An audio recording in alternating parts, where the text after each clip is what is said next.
Teman-teman yang disayangi Tuhan, hari yang ditunggu-tunggu datang juga. Hari ini kita merayakan Hari Raya Pentakosta, hari turunnya Roh Kudus atas para rasul yang kemudian mengubah mereka dari orang-orang yang menyembunyikan imannya karena ketakutan menjadi saksi dan pewarta yang berani dan siap berkurban.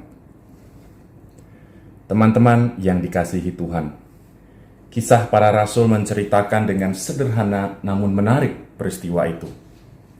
Tiba-tiba turunlah dari langit suatu bunyi seperti tiupan angin keras yang memenuhi seluruh rumah di mana mereka duduk.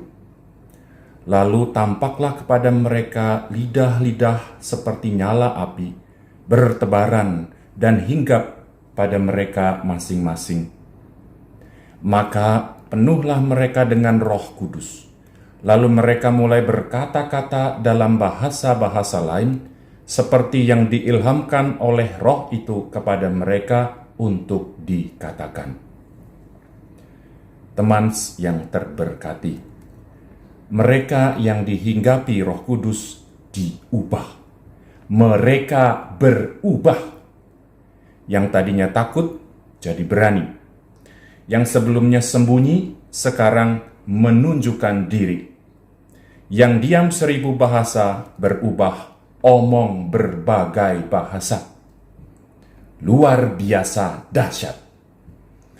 Iman yang sebelumnya membuat mereka takut dan ingin disembunyikan, sekarang justru menjadikan mereka saksi-saksi dan pewarta yang tak kenal takut maupun bahaya. Mereka terpanggil dari dirinya, dari ketakutannya, dari persembunyiannya untuk keluar, melewati keterbatasan, hambatan, dan tantangan, menceritakan, mewartakan kasih dan kebaikan Allah yang dinyatakan lewat Yesus. Orang-orang yang mendengar pewartaan mereka pun menjadi percaya dan terbentuklah jemaat orang-orang yang percaya kepada Yesus. Lahirlah gereja. Mantemin sahabat Yesus. Selain cerita Pentakosta itu, ada juga hal menarik lain. Kalau kita perhatikan, kisah hebat itu tadi tidak diceritakan dalam Injil. Tentu wajar, karena Injil pada umumnya berhenti pada kisah kenaikan Yesus ke surga. Sementara Pentakosta terjadi sesudahnya. Tapi tetap menarik untuk memperhatikan kutipan Injil yang dipilihkan gereja untuk kita baca, kita dengarkan, dan kita renungkan bersama hari ini. Dalam Injil diceritakan Yesus yang bangkit menampakkan diri kepada para murid dan memberi salam damai sejahtera kepada mereka. Yesus juga menunjukkan bekas luka-lukanya dan membuat para murid bersuka cita. Sekali lagi Yesus menyampaikan salam damai sejahtera. Salam kedua ini dilanjutkan dengan perintah pengutusan para murid. Persis setelahnya Yesus mengembusi mereka dengan Roh Kudus. Lalu setelahnya bicara tentang pengampunan dosa. Mantereman kekasih Allah. Apa cuma itu yang menarik? Tentu enggak. Coba dengar. Ada kesamaan sekaligus perbedaan pada kedua cerita itu. Yang sama apa? Satu, tokohnya, para murid, mereka ada di kedua cerita itu. Dua, keadaan mereka. Di Injil disebut dengan jelas bahwa mereka takut. Dalam kisah para rasul itu nggak disebutin. Tapi kita bisa membayangkan, kita bisa menduga bahwa pada saat itu mereka pasti belum lepas dari ketakutannya. Tiga, perutusan Yesus. Dalam di Injil diceritakan Yesus mengutus para murid, seperti Bapaknya telah mengutus dia. Apa Apakah di kisah juga terjadi pengutusan? Meski tidak disebutkan, kita bisa mengatakan dengan jelas, ya, perutusan dari Yesus tetap berlaku. 4. Roh Kudus. Dalam Injil, Yesus mengembusi para murid dengan Roh Kudus. Dalam kisah, Roh Kudus datang secara tiba-tiba. Itulah beberapa kesamaan kedua cerita tadi. Nah, kalau itu kesamaannya, apa perbedaannya? Perhatiin ya, ini penting untuk refleksi kita. Teman-teman yang disayangi Tuhan, dalam Injil tidak diceritakan reaksi para murid setelah Yesus mengembusi mereka dengan Roh Kudus. Juga di ayat selanjutnya, setelah ayat yang terakhir dikutip untuk hari ini, tidak disebutkan ada reaksi apa-apa dari para murid. Tapi, tadi kita sudah dengar hal yang amat berbeda dalam cerita kisah para rasul. Sudah kita katakan, para murid berubah. Ujung perubahannya adalah pelaksanaan tugas perutusan yang mereka terima dari Yesus. Seperti Yesus, mereka pun mewartakan cinta, belas kasihan, serta kerahiman Bapa. Dan seperti mereka percaya pada pewartaan Yesus, banyak orang menjadi percaya kepada pewartaan mereka. Kasih dari Bapa sampai kepada manusia dan menyelamatkan semakin banyak orang. Teman-teman yang terkasih dalam Kristus, kalau kalian juga sedang menantikan Roh Kudus seperti saya, yuk coba perhatiin hal ini. Para murid berubah. Apa yang membuat mereka berubah? Roh Kudus. Para murid diubah oleh Roh Kudus. Roh Kudus ini powerful. Dia mampu mengubah yang takut sampai nggak bisa ngerespon, jadi orang yang berani dan memberi respon yang luar biasa. Dia juga mampu membuat orang mengatasi kelemahan, mematahkan belenggu, apapun yang melumpuhkan dan membuat orang tidak berdaya untuk menerima kasih dan membagikan kasih. Dan lihat, Roh Kudus ini juga sabar dan bijaksana.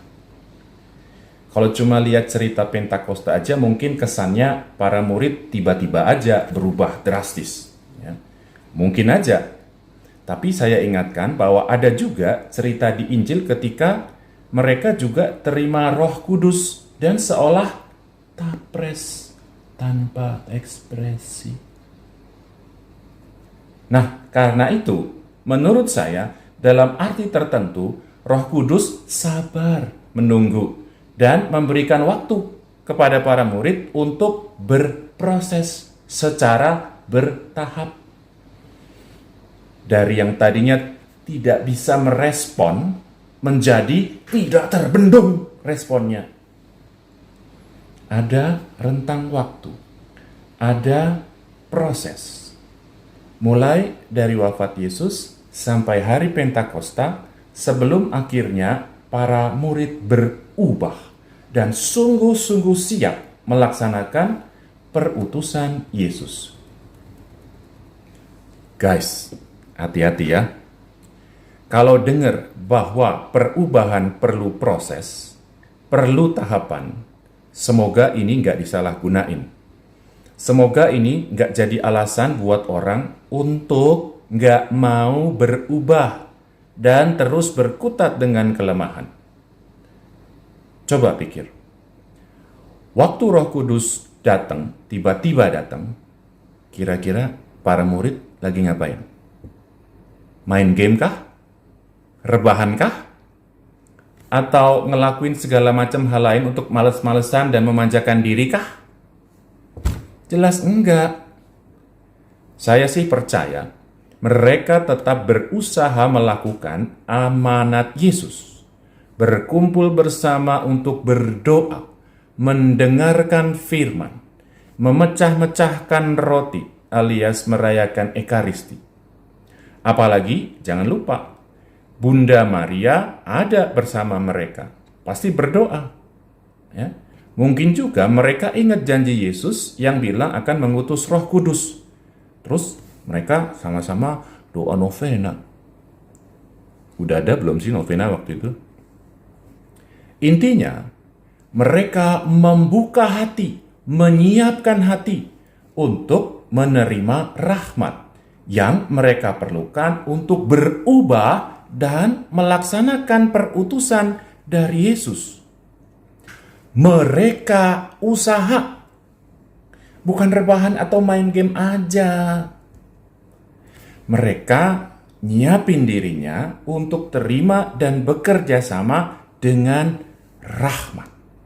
Sehingga waktu rahmat itu datang, waktu Roh Kudus itu datang, big bang, ledakannya dahsyat, efeknya luar biasa. Mantemin sahabat Yesus, Roh Kudus, pribadi ketiga Allah Tritunggal, sungguh powerful, penuh kuasa. Meskipun juga sangat lembut, sabar, bijaksana. Dia sudah diutus ke atas para murid, para rasul, dan telah mengubah mereka menjadi saksi-saksi Kristus. Roh yang sama juga sudah diutus ke atas kita, ya, untuk mengubah kita. Untuk mengubah kita.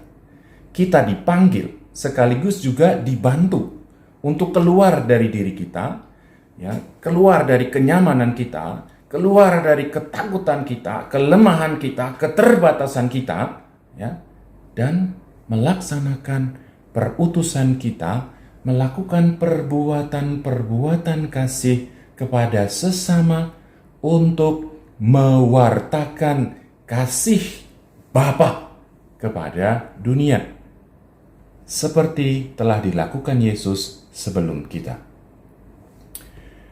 Meski perubahan itu butuh waktu dan proses, tapi itu sungguh bisa terjadi dan sungguh-sungguh sudah terjadi, asal kita mengolah, menyiapkan diri kita, serta bekerja sama dengan Sang Penolong, Sang Penghibur, Roh Kudus. Amin.